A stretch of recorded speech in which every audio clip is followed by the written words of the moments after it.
Hey y'all, coach is on his way. Bill's not here today, so it's just gonna be me. Y'all have coach until 1:30, and then after that it's Mitchell Sanford and Landon Marcel. So yeah.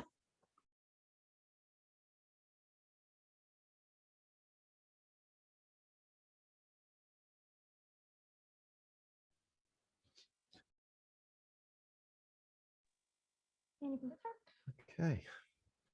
Oh, must be a big one. Scooter's here.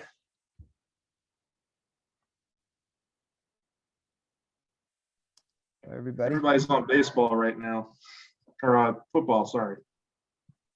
Yeah, Anybody wants to football talk? players. Yeah. There you go. Thank you. Okay, go ahead, Glenn. I'm sorry, I couldn't hear you. Yeah, so I guess just kind of talk about the opening SEC series, and obviously this is probably one of y'all's biggest home series of the entire season. Just talk about the threats that the Mississippi State poses to you guys. Well, obviously, it's a big weekend. This is why you come to LSU, play in the Southeastern Conference. It's why you come here to coach. It's why you come here to play. You want to challenge yourself against the best teams in the country, not named LSU. You want to play against the best players in the country that didn't come to LSU. And you get your wish in the Southeastern Conference. This league's really amazing. I call it the big leagues of college baseball because literally everybody is capable of beating everybody.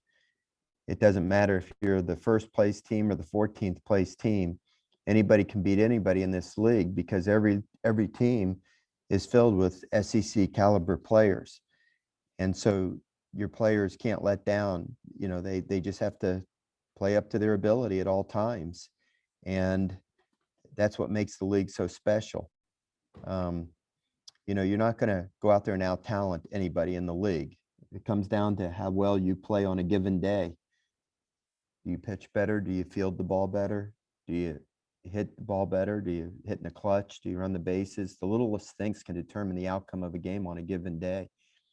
And that's why anybody can beat anybody, just like in the major leagues. The worst team in the major leagues can beat the LA Dodgers on any given day.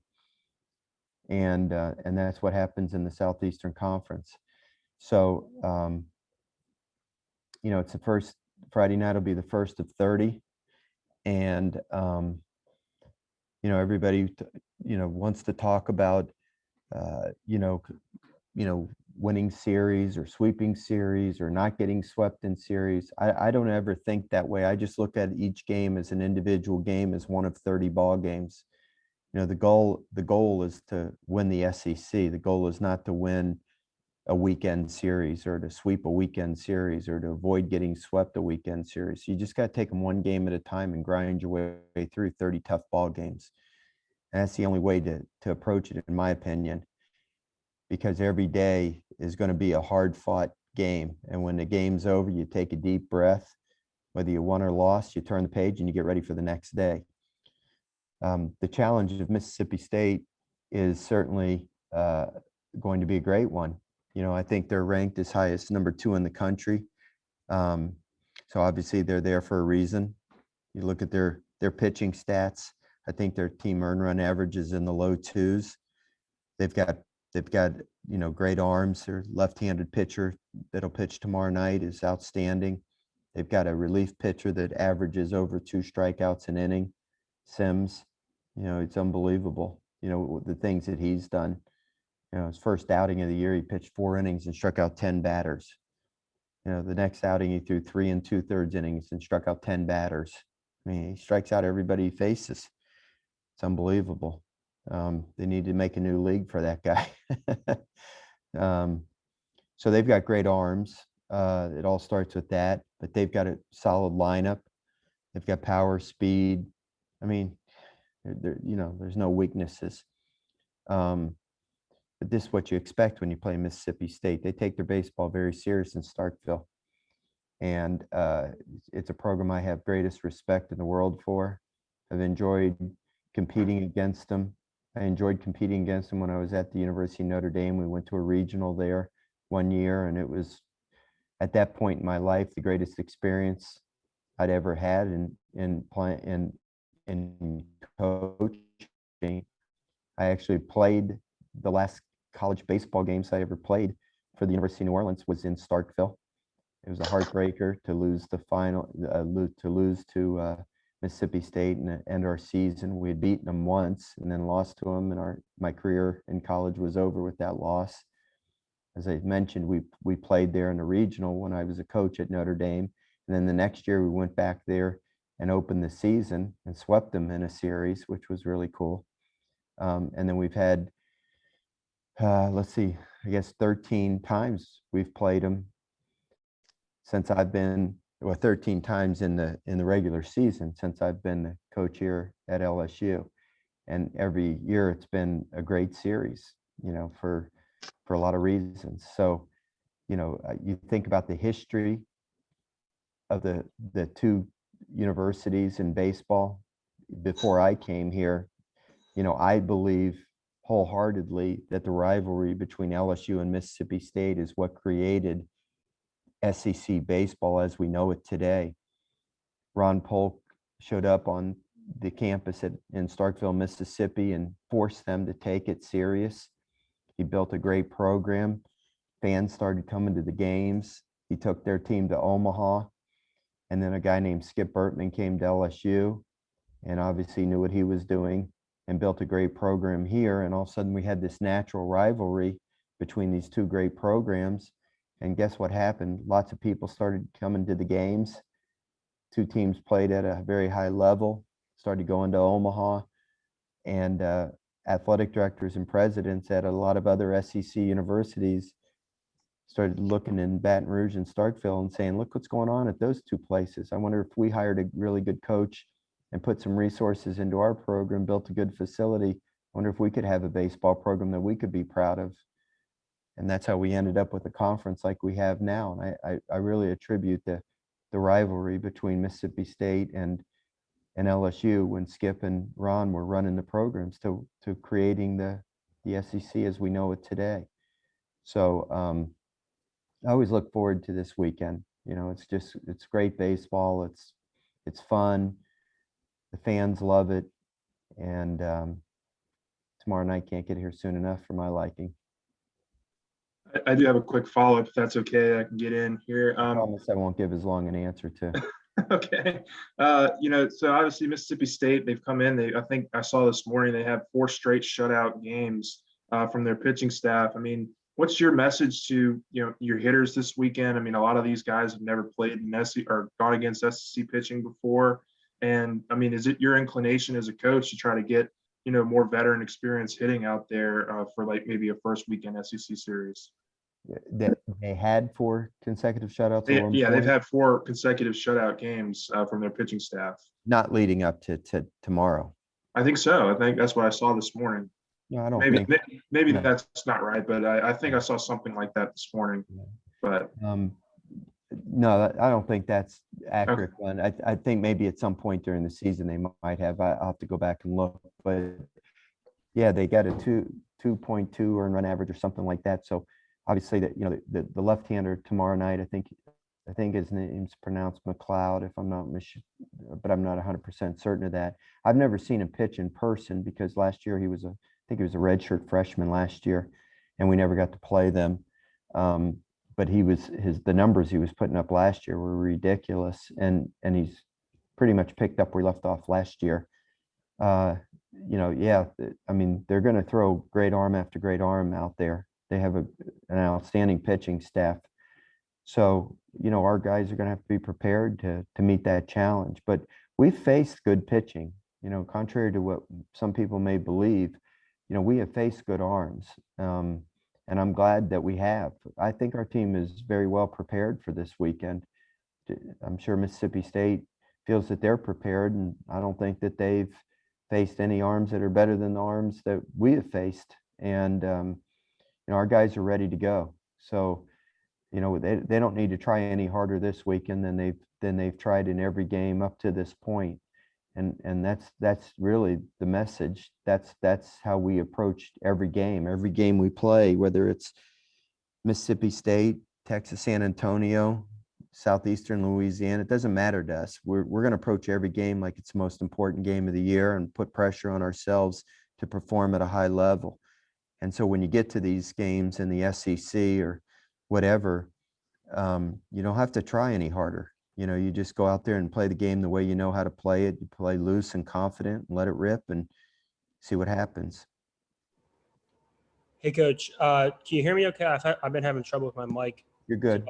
Good. All right, so I got a couple questions about just Hayden Trevinsky.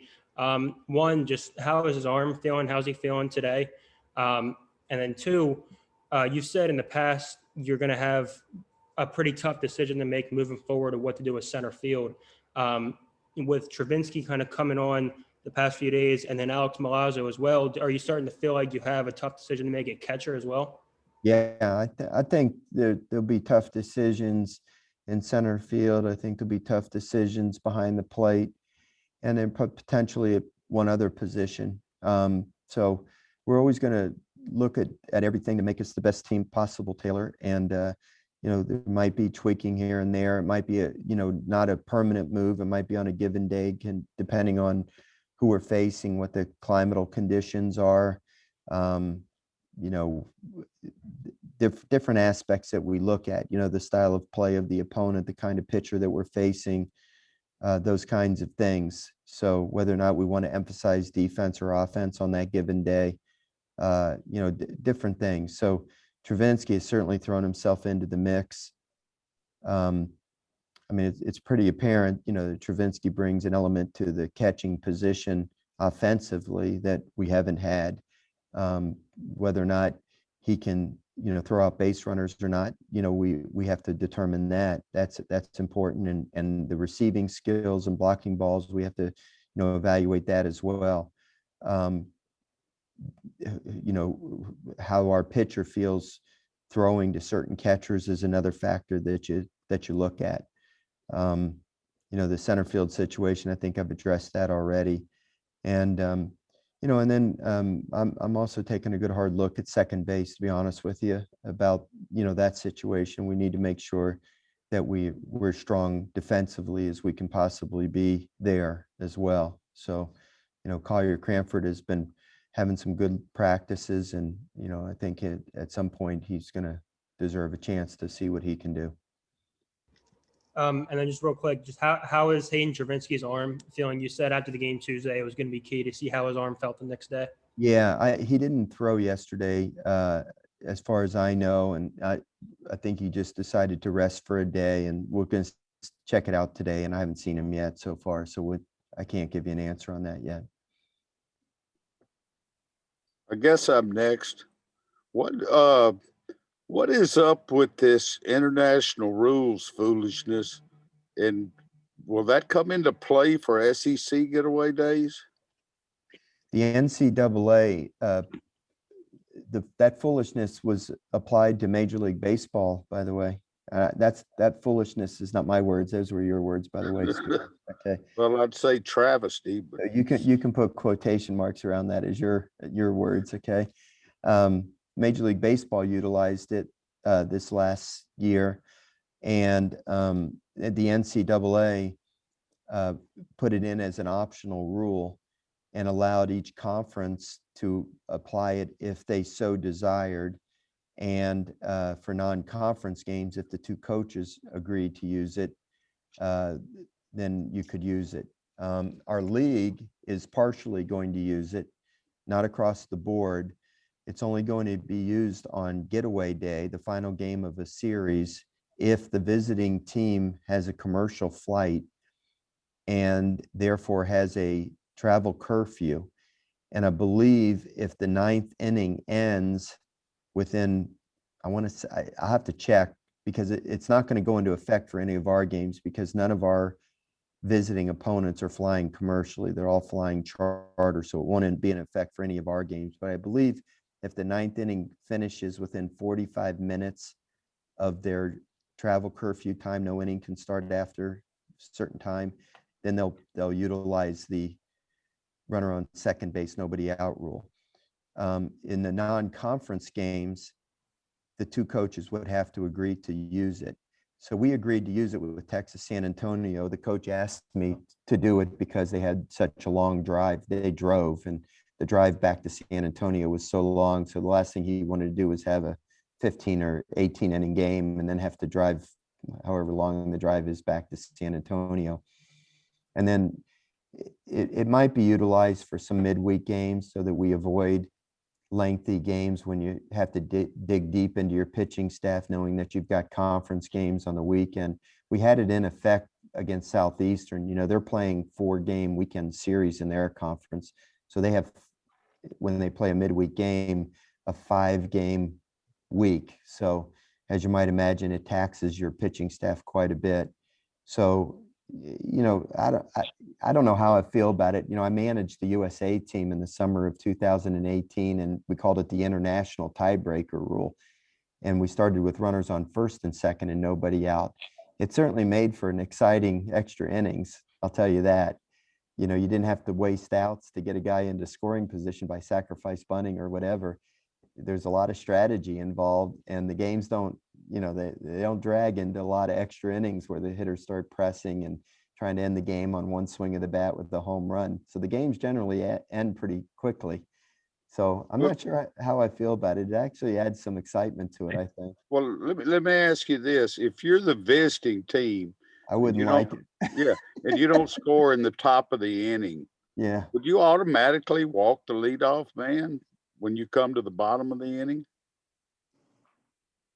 I don't know. I hadn't thought about it to that degree. Okay. I haven't been the visiting team in that situation. So And one other thing, you lead the nation in home runs. And this probably comes under the heading of nitpicking. But I went back the last 4 games, 25 of your 36 runs came from home runs. Are you a little concerned that you're not manufacturing as many runs and almost a bit? You know, it's fine if the wind's blowing out, but if it's blowing in, you know, you might have been in trouble. I would agree with you that is called nitpicking. Yeah. All right. I withdraw it. That's all I've been hearing for 10 years is, where's all the home runs? Now we give you the home runs, and now everybody's complaining that we're not having runs scored in manufacturing ways. He bunts Well, too even you much. said Sunday, I think, though, that you still left a ton of runners on base. No, no, I'm playing with you. You know me better than that, Scooter. I would never, I'm just jostling with you. I'm always concerned about our ability to manufacture runs, and especially this weekend because the wind's going to be blowing in. So I don't see us hitting a lot of home runs.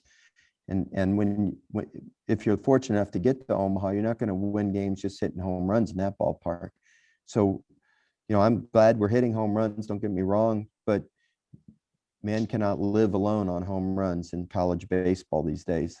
So we need to hit in the clutch. You know, the other day, Cade Doty got a big 2-out RBI single to left field, and that was big. We've had some good clutch hits. You know, we've got to execute some sacrifice bunts and some hit and runs, and we had a few guys thrown out stealing, and you know, all those things are concerns.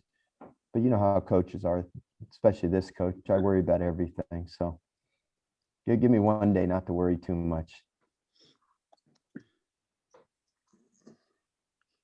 I'm done. Hey, Coach. So, It's my turn now. Paul, back to the theme of sort of, you know, coming back to SEC play.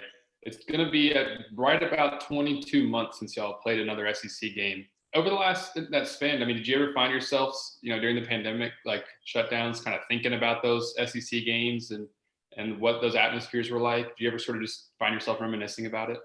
I really do, Wilson. You know, it seems like forever since we've played one. You know, I actually conversed with Bill Franques today because normally I can remember everything about every game, and you know, it just seems like so long since we've played an SEC game. I had to ask him, hey, can you remind me about what we did this, you know, in this particular rivalry? You know, what's the series history on this or that? Because, you know, it's been so long, like my memory got stale about some of the things. But it'll be exciting to kind of get back into that mode, that mindset of every weekend, you know, playing conference. I watched replay of the Florida State game last night on ESPN Plus, I think it was, just to kind of see an SEC team play again. I'll watch tonight the Florida Texas A&M game just to kind of get back into that mindset again of SEC baseball. It's been a long time, and I'm just really looking forward to it. I haven't done it yet, but I wanted to look at Mississippi State's roster, and I'm wondering, how many of their players have not yet experienced SEC play as well. I know we have a lot of players that have not, and I wonder how many of theirs have not.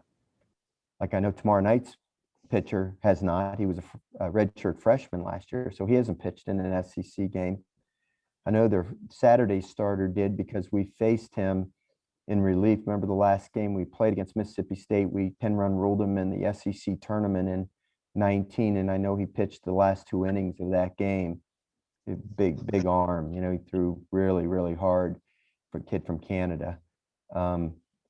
But I'll have to go through their lineup and see how many of their kids have actually played in the SEC. We have Dugas and Beloso. I don't know if we have anybody else that has. That's in our normal starting lineup. So, yeah, it's gonna be different. Wish we had Big Ben McDonald pitching for us this weekend. I know he pitched in some SEC games. Them guys are never easy to get out. Have you heard that? Okay, so McLeod's definitely going for them. I heard Bednar was going to pitch game 2. Have you heard that? I haven't heard anything yet, Ben. I haven't heard their information at all. I was just checking social media, and they sound like they're going to move Bednar into the 2-hole for Saturday and push Sarantola back to Sunday is what that said. I guess it's not official yet, but that's what some people are reporting. Okay. Whatever. It don't matter. You got to face them all anyway. Yeah. Just different days. Coach, let me ask you something. What the back end of your bullpen, Fontenot threw it, probably looked the best he's looked all year the other day against Southeastern, is what you've been wanting to see. You feel comfortable getting him back at the back end, or you're going to stick with your freshman and roll him out there? It just depends on the situation. Ben, I thought the second time that Fontenot threw this weekend against UTSA was the best he'd thrown all year up until the Tuesday game against Southeastern. So he threw the ball with much more conviction, and he was out there letting it rip, grunting and groaning and competing instead of just kind of feeling for it, Mm-hmm. And so the last 2 outings really gave me a lot more hope. I really like that Garrett Edwards kid. It's not overpowering stuff, but it's real poise stuff. And speaking to you, an ex-basketball player, knowing his background in basketball, I'm visualizing Garrett Edwards standing on the free throw line, having to hit 2 free throws to send the game into overtime, and the poise that it takes to do that. I look at him towing the slab and having to pump that strike in there when he needs it, and he's just as calm as can be, and he does it, like making that free throw. You got to play defense behind him, but I think he's got 3 pitches that he can mix, and he went through the top of the order against Southeastern the other night, which is a pretty good top of the order, and I'm real confident in that kid. So for right now, I think we're going to use him at the end of the game, and I like Fontenot in the 8th inning. It could change depending on who's up and coming up, as far as a matchup situation, as far as who I think Fontenot might be best suited to face, or who's available. If Garrett Edwards is not available, of course, Right. But, sometimes the save situation is in the 8th inning, as you know. So, it's just good to know that we can feel better about counting on Devin and counting on Garrett. And I think Ty Floyd showed that we can count on him as well. You just start counting numbers of guys that you feel good about using. And it's amazing every year, you can have X amount of numbers on your staff. And when it gets down to it, if you got 8 to 10 guys that you really feel good about using, then you feel grateful. And that's what it ends up being just about every year, Absolutely. What else was I going to ask you? Oh, how about your defense? How you feeling about your defense over your left side? I know your left side's always been your side, right? I know that's where you like to be your strongest. You think Doty at times he looks comfortable to me. At other times he's like he just needs some reps to get over there. You know, you're feeling pretty comfortable over there. I feel a lot better about shortstop now with Jordan Thompson. I think with each passing game, that kid's confidence is growing and growing. He's a real confident kid in himself, and it's showing. I think he played airless against Texas San Antonio, and I don't think he's had a lot of chances, but the chances he's had, you know, when who was it that came in and when the left-hander Coleman came in the 7th inning on Sunday and gave up the 2 runs and had runners on 2nd and 3rd, and it was, you know, down to a 4-run game at that point, a 5-run game, I think, and then 2 outs, ground ball to short. Thompson charged that ball. It was a routine play, but he charged that ball with confidence, gloved it cleanly, and gunned it to first base. You know, that was a big play. If he doesn't make that routine play there, you know, now we're really in a situation. He's made a few of those plays, which, you know, he didn't hang back. He looked like he wanted the ball hit to him. So that makes me feel confident in him. And I think he's our shortstop going forward, you know, without a doubt. And I feel much better about him. I think Doty's situation is it's just he hasn't played third base in a while. And I just think the more reps he gets, the more he plays there, the more confident he'll become. I was glad he got that first chance in the 9th inning against Southeastern. Jared Edwards, you know, after he had missed the one before. Right.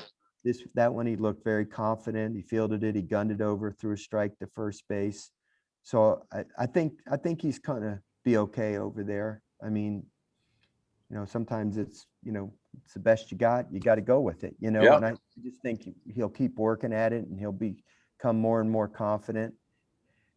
Unfortunately, you know, now the concern is a little bit second base. You know, we've had a few misplays over there, and now I'm a little bit more concerned about second base. You know, I think we're really good at first base, and you know, as a pitcher, you just got to keep that defense as tight as you can, and especially this weekend with the wind blowing in, it could be a low-scoring, tight ball games, and one misplay could be really critical in the outcome of the game.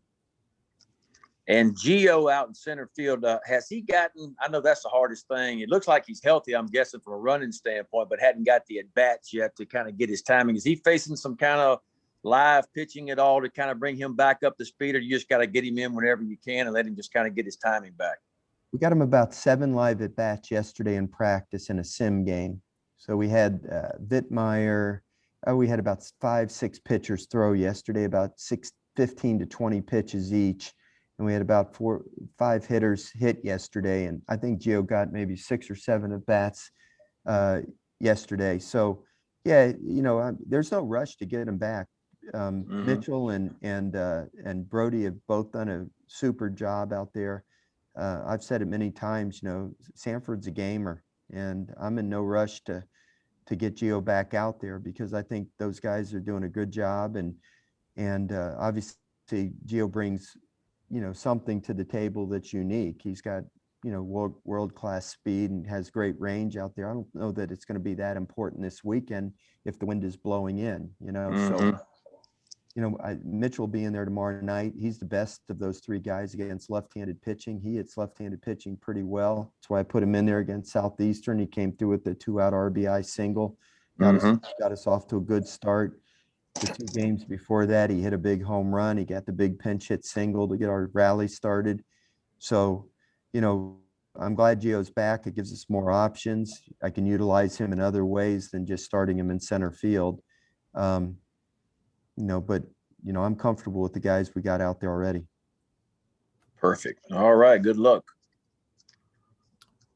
Coach, can you One last question for Coach. Coach, can you talk, you know, mention a lot of new guys making their debuts tomorrow night in the SEC appearance. This will be Jaden Hill's first start. And I just got to get your thoughts on he's talked about being ready for this moment and wanting to perform in this moment. Now he gets his chance. Yeah. Again, William, I just think that all of our players have to just approach the game like they do every other game. You know, you can't try harder now just because it says SEC. There's an asterisk next to the game that says SEC. You know, we practice hard every day. We put pressure on the players every day in practice.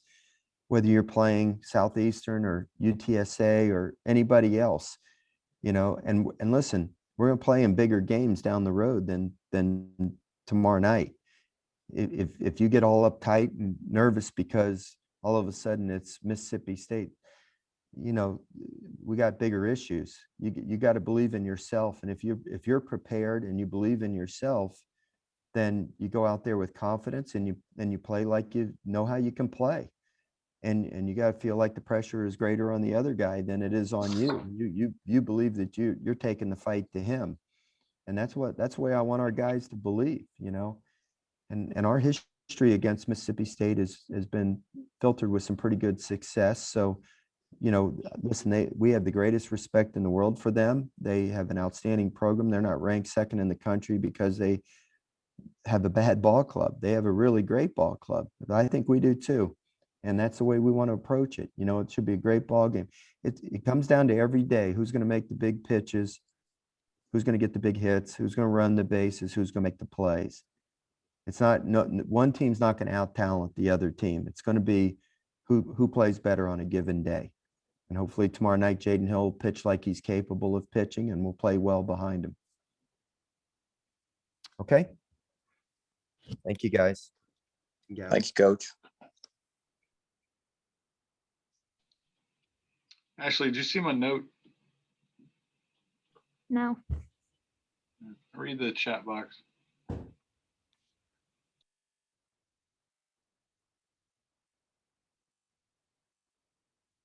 I have nothing. I'm on your computer. Oh, on the other one? Hold on a second. That's all right. I can just ask you. You have Paul pinned on this, right? What do you mean? On the recording. Yes, we should. Okay, cool. It was showing up on the other computer. That's the one I'm recording on. So it should be like him when it's talking. When he's talking. Right, but the time, like whenever Yeah, it probably switches. It's on speaker view. Yeah, can you make sure you pin him, because we have a lot of comments that'll cut him off. Okay.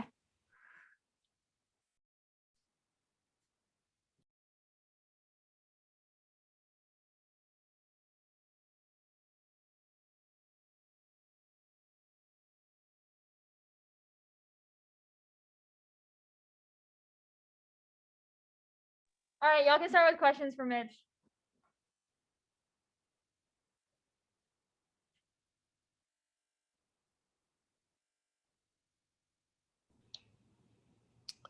Go ahead, Steve.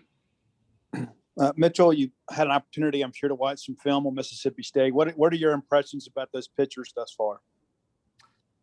I haven't watched too much, but me and some of the guys have. I know Friday they have a good left-hander, so this week we've been focusing on using the left-handed machine pretty often, and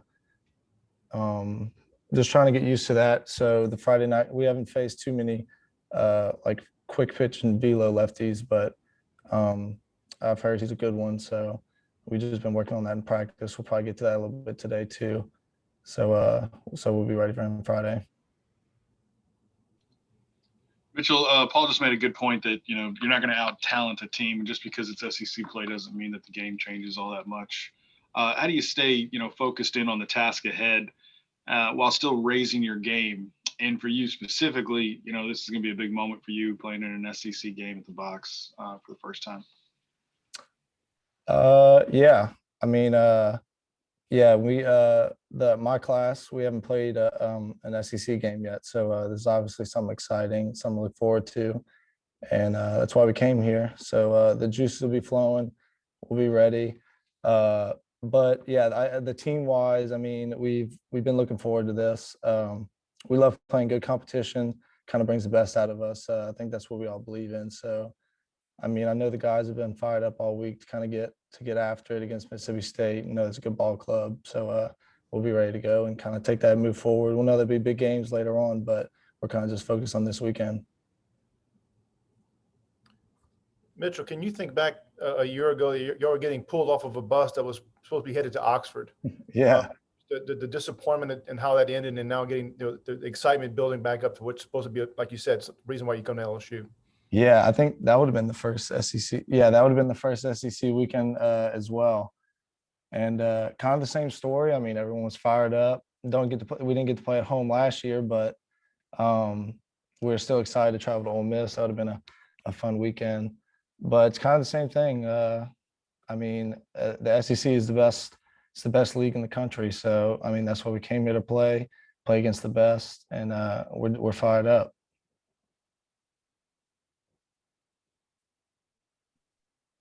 Mitchell, you've obviously now gotten a couple starts in center. Paul said you're going to start there tomorrow.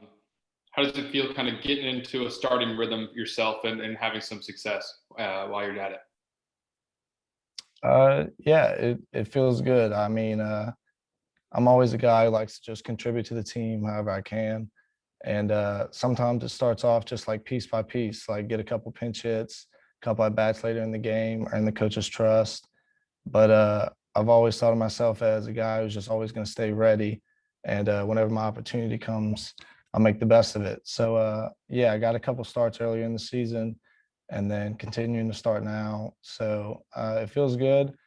And but I kind of treat it the same as when I'm sitting on the bench and waiting for coach to put me in the eighth in a big situation. Kind of try to treat it the same. I mean, it's all just important. So yeah, it feels a little bit better, a little bit more comfortable than being just sitting around and not warmed. But no, I kind of treat it the same.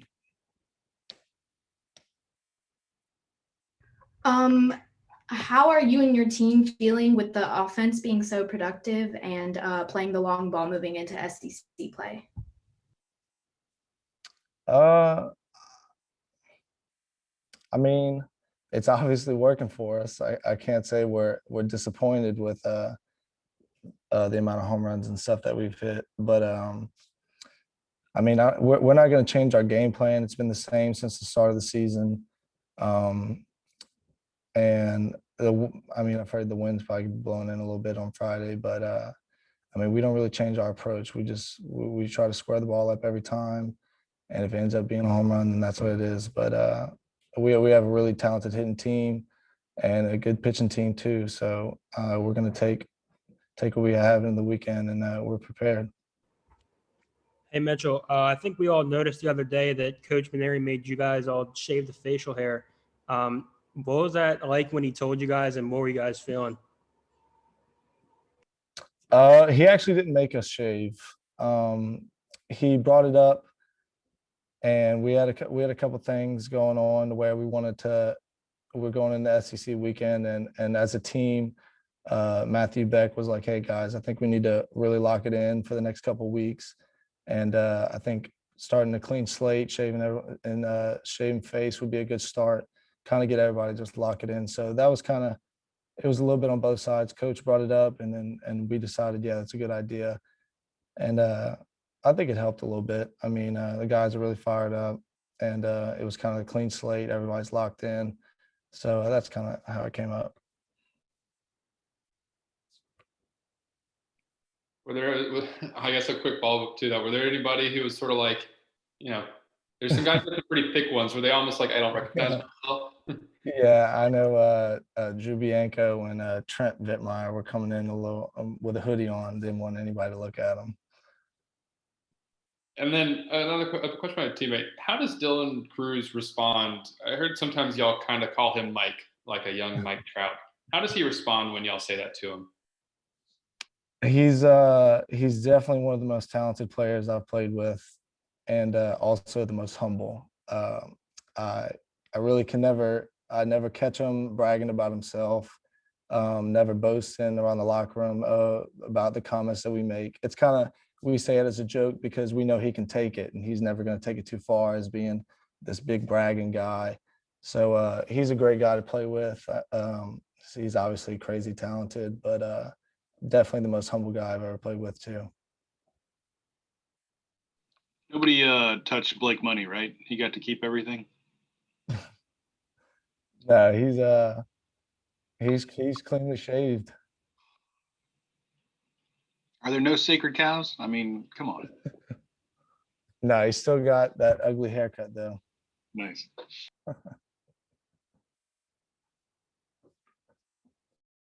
Any more questions for Mitch? I've got one more real quick. Okay. We're about to talk to Landon, and he's obviously off to such a hot start. 23 straight scoreless innings to start the season. What do you think is working for him so well here at the start of the year? I think Landon's one of our best guys that just locates and dominates when he's on the mound. He's got kind of a vibe when he's on the mound, like he's going to take everyone out. He obviously trusts his defense behind him, but you kind of got a different kind of trust when he's on the mound. It kind of brings a certain aura that he's really in there for a dogfight, and he knows it. And it definitely feeds off the entire team, hitting wise, dugout wise. I mean, everyone just kind of really loves it, and we love when he's on the mound. We're ready to back him up.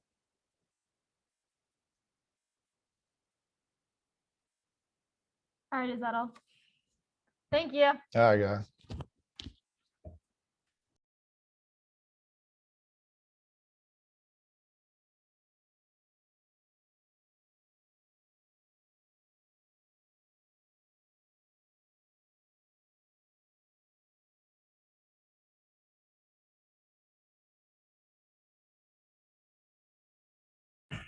All right, y'all can start with questions for Landon.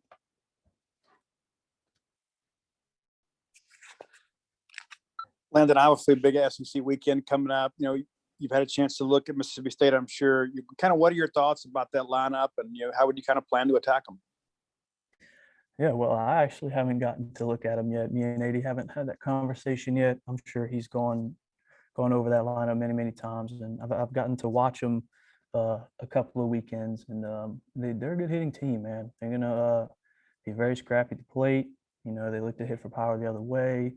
You know, a lot of physical guys, and we're gonna continue to do what we do, you know, and that's throwing strikes and attacking the zone with our stuff, and letting our defense play behind us.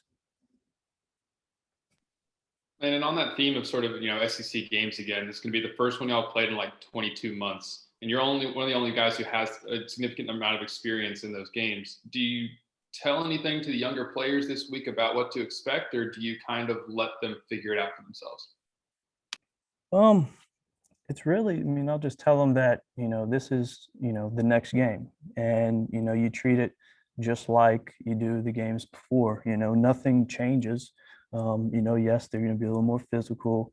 They're going to have a little bit more advanced approach at the plate. I mean, look, you look at UTSA and Oral Roberts; those are some pretty good lineups. I think they're just going to be a little more physical than those guys. But they just continue to be confident in their stuff and fill up the zone, and good things are going to happen. Hey, Landon, just, for you personally, I mean, the start you're on is pretty ridiculous. I mean, 23 straight innings without allowing a hit or allowing a run, sorry. But just talk about just going back and maybe watching some of your film. Just what is working so well for you right now? I mean, it seems like you have total command of all your pitches, but just like what do you think is that extra thing that's just kind of really separating yourself from?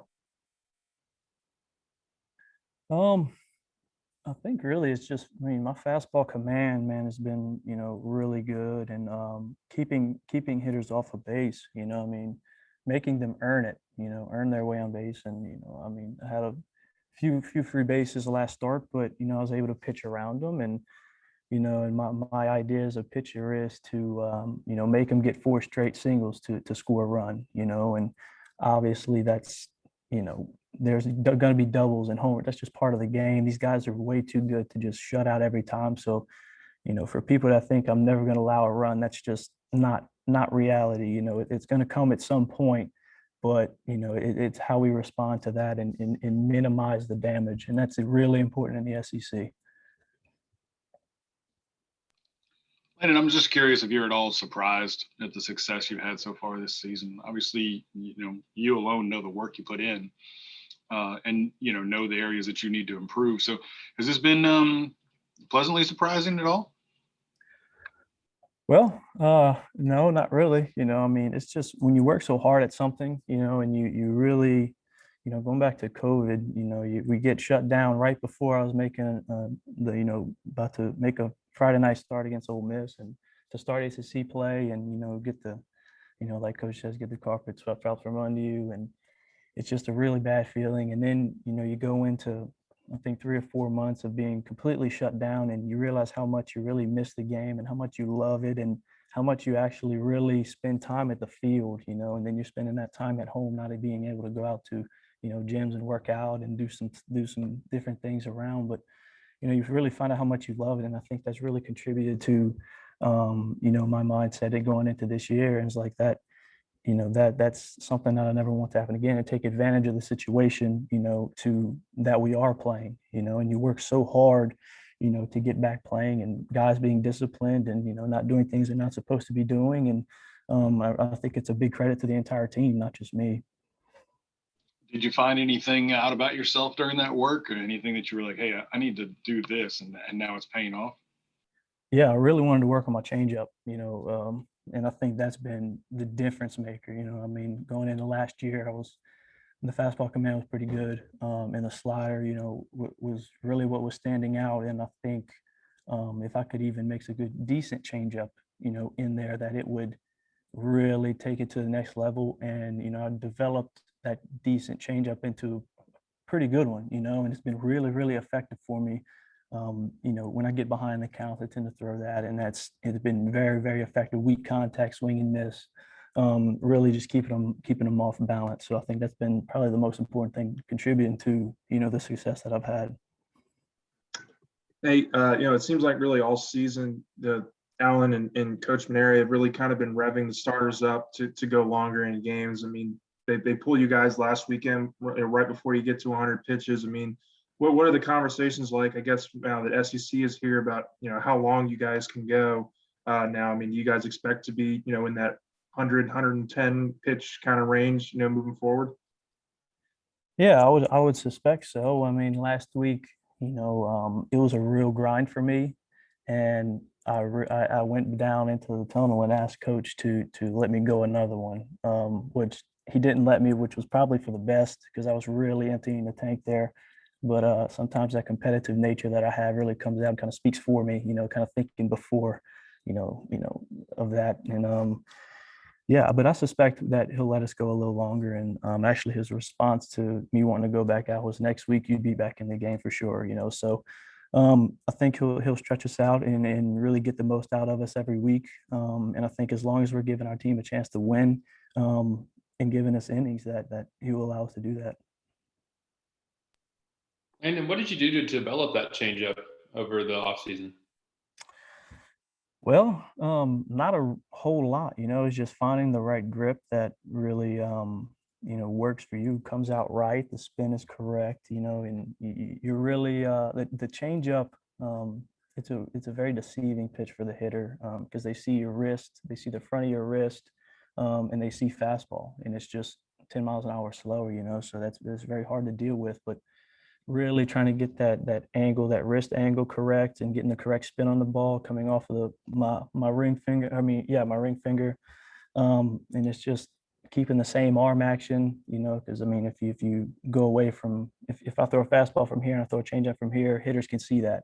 So really keeping that same arm speed and the same arm angle is very, very key. And I think that's really what I was working on the most. You seem like someone who really enjoys sort of the process of everything, and that you don't get too caught up in what you've accomplished. Have you allowed yourself to sort of acknowledge the fact that you have started the season with 23 straight scoreless innings in any way? Or are you so focused on what's going to be coming up next? Yeah, I haven't looked at any of my stats, and my girlfriend and everybody tries to show me, oh, look what you did, this, and I'm focused on the next start. I have to go work out. Finding excuses to get back in the weight room and stretching and getting treatment and being ready for the next start. Because once Saturday night's over, I'm focused on Sunday, getting ready, getting my workout in, and then I'm focused on Monday. So it's a one day process leading up to that next start, and it's been very, very helpful. The freshman year, trying to reach these accolades that are so sky high, that as a freshman, Alex Lang had a phenomenal freshman year. I think he went 13-0 with 100-some strikeouts. Like, how much better can you get from that? And I think I was really trying to accomplish those goals and I lost sight of the process in which I needed to achieve those goals. And I think this year it's the complete opposite. I'm so focused on the process that I have no earthly idea what my stats are. So that's not a very big priority for me is those personal accolades. And I think continuing to give my team a chance to win and putting W's in the win column is the most important thing right now. Mitchell plugged us in on the shaving idea that the team had. Where were you at on that? And I mean, it makes sense. I get it. Was there like a moment of silence for all y'all's trash stashes and beards? Yeah, I mean, I shaved and I looked down and I got a sink full of facial hair and I'm like, ah, man, sorry to see it go. But, you know, it was a team thing. I think Matthew Beck, as a leader of this team, really wanted to, you know, bring the attention. I think it was more for the younger guys to bring attention to, you know, how important this next stretch is for us. You know, AD always says, you know, SEC play is phase 2 of the year and postseason will be phase 3. But, you know, getting in the phase 2, it really is a very, very important time. And I think he really wanted us to focus on that. And, you know, we eventually shaved the beards and, you know, as a fresh start. So that's all that was. There was no, you know, any other reason behind it. That's really all it was. What day did y'all actually do that? Oof, toughest question I've been asked. Man, I know it was Thursday. Monday maybe, I think. I mean, sometime, off day. So Monday, Monday. Yeah, because they were there Sunday, then they were gone Tuesday. Yeah, So there you go. Monday it is. Are you there for a second? What kind of presence has he, you know, sort of retained, even though he can't pitch right now because he's got the elbow? It seems like he's still very much involved in everything that's going on. What kind of presence is he still in the dugout? Oh, he's very, very much involved. I mean, he's actually taken over the chart during midweek games. You know, just to stay involved and be in the dugout and, you know, be able to lead our team, you know, and keep the energy up. Yeah, I mean, he's our guy, man. You know, and having him not in the back of the bullpen, you know, it's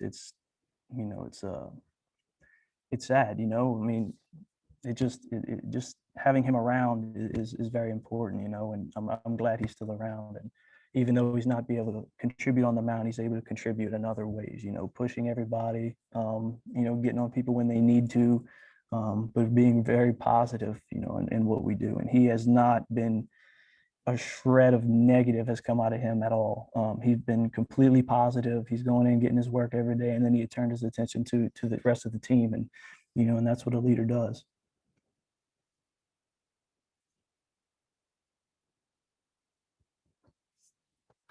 Any more questions for Landon?